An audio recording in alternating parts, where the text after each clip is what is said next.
How's it going? All right, so today I just want to talk about moisture in the van because I did that little thing yesterday with the air cooler, that mini swamp cooler, and I got a couple comments about it. People are really paranoid about this. The paranoia is about mold. That's what it boils down to.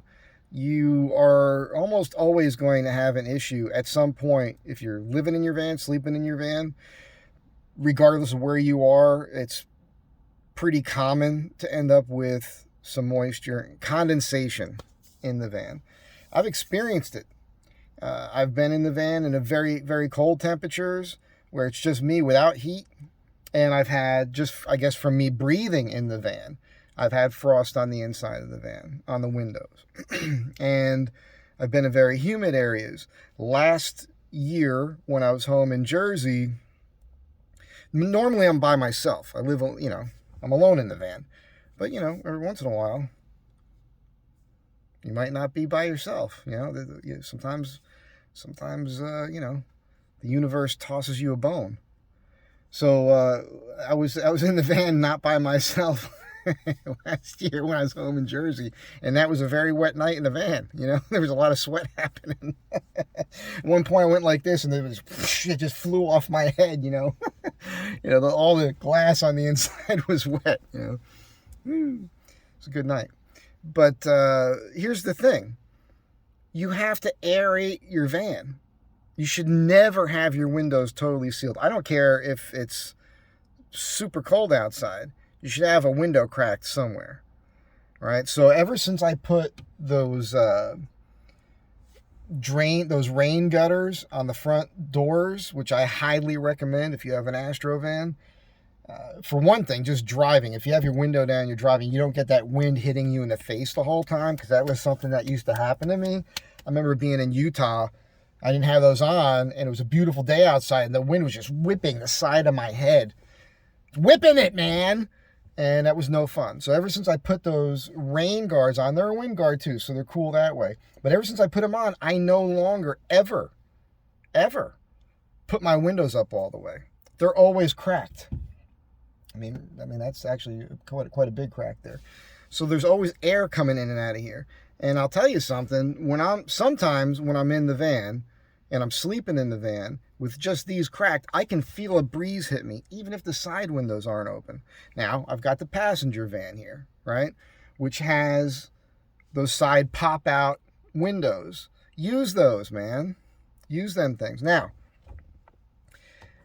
if you're alone, your condensation,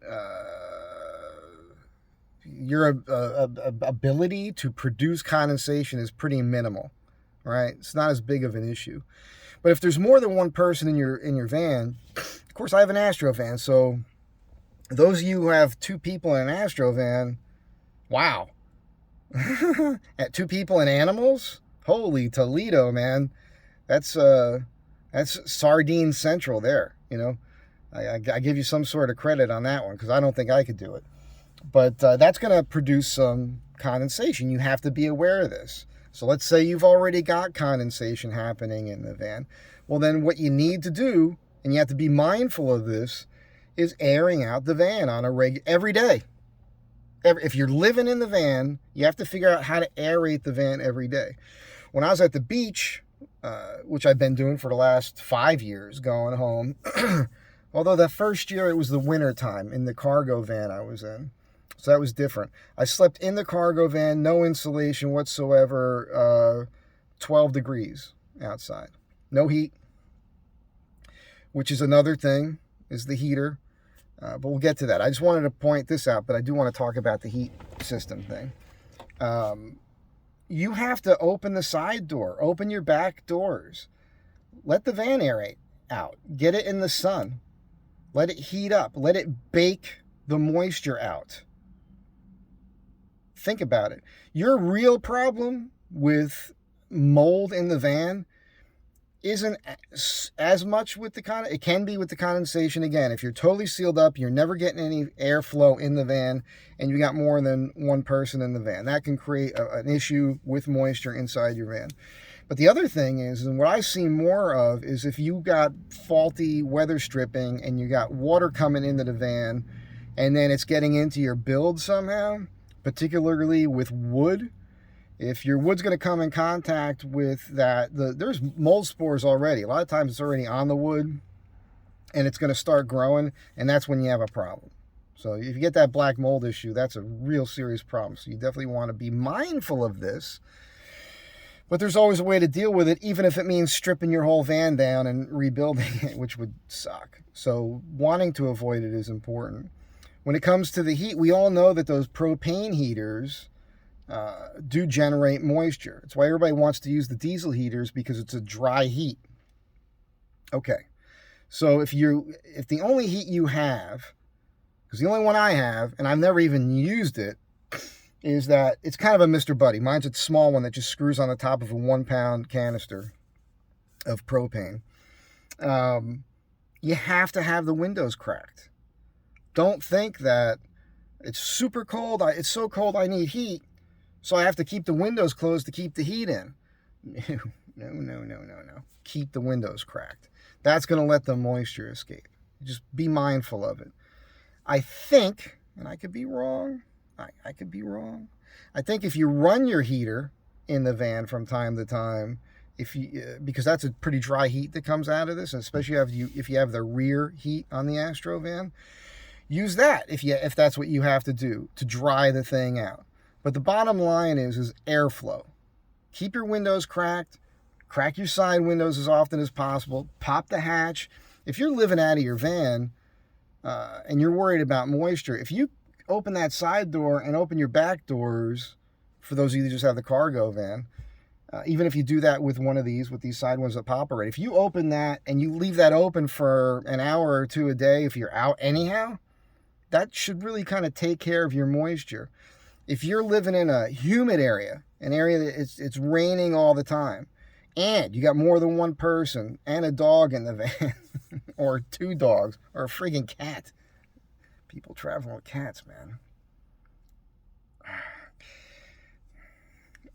It's a pet peeve of mine. Yeah, well, it's going to be harder for you. But I do appreciate that people are concerned for me. Thank you. It's nice to know that you care.